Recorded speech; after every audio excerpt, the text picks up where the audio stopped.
Dans cette séquence, nous allons résoudre un exercice en utilisant un tableau à deux entrées pour pouvoir calculer les probabilités conditionnelles.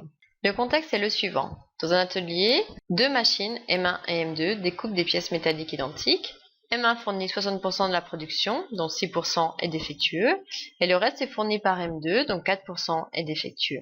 La production du jour est constituée des pièces produites par les deux machines, et à la fin de la soirée, on en tire une au hasard. Dans un premier temps, nous allons faire un tableau qui va traduire cette situation. Le premier contexte de cet exercice, il est donné par les machines. Soit je suis de la machine M1, soit je suis de la machine M2, c'est les deux seules machines données. Soit je proviens de M1, soit je ne proviens pas de M1, c'est-à-dire je suis M2. Et à l'intérieur de cela, chaque machine, elle produit soit des pièces qui sont défectueuses, soit des pièces qui sont non défectueuses.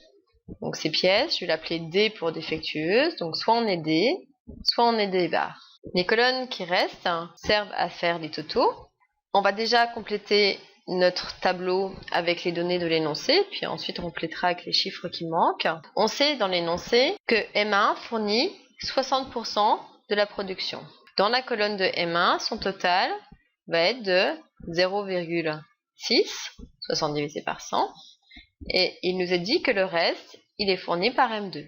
Donc ici, on va avoir 0,4 pour avoir un total de 1, c'est normal. La somme de toutes les probabilités va devoir faire 1.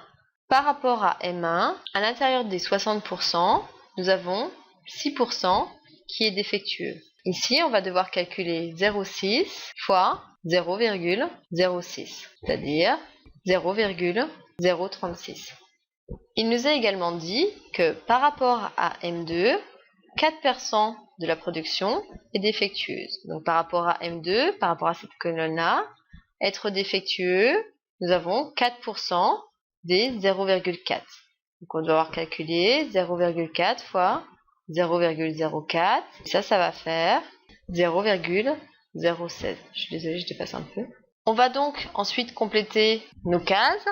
Puisque ici, je dois avoir un total de 0,6, j'en ai 0,036 sur la première ligne, donc ça va faire 0,6 moins 0,36, donc on va avoir 0,564.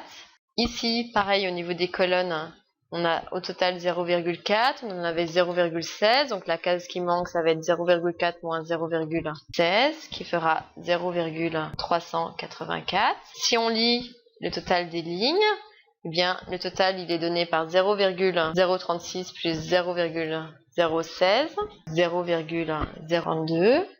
Et ici, le total pour des barres va être 0,566 plus 0,384, c'est-à-dire 0,948. Et si nous avons juste, le total de ces deux cases vertes doit bien faire 1. Donc si on vérifie, 0,052 plus 0,948, ça fait bien 1.